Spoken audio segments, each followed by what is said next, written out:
Nobody likes to brag about bad things that have happened, but I've seen it all. I have witnessed holed vessels. I have witnessed broken vessels. And it's not fun when there's not an area or the ability to be rescued, or certainly not in a timely manner.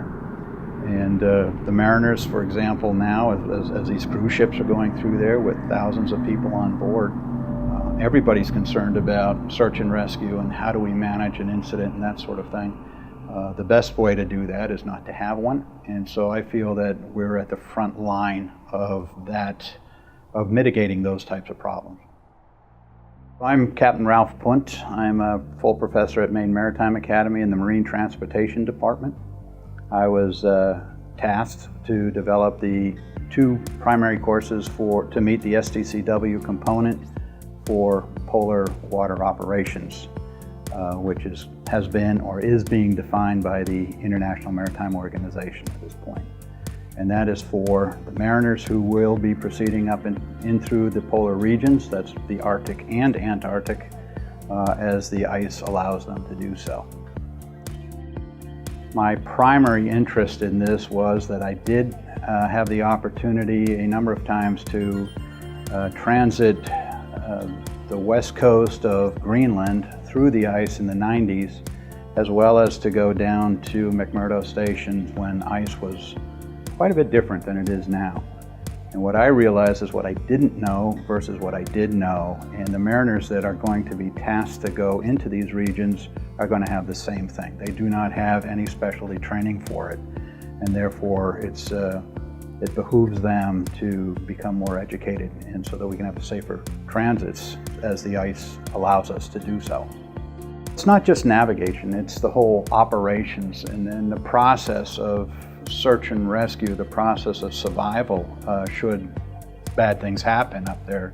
The recognition that the mariner does not come equipped per se in his normal operations to deal with that. It's to develop an understanding for what is available and certainly for what is not available. So it goes beyond just ice navigation, it's the entire operations. How does the cold weather affect the ship? What are some of the downfalls in maneuvering a ship? For example, ice getting entrapped within the sea suctions and so forth. And so all these things are just not intuitive to the mariner.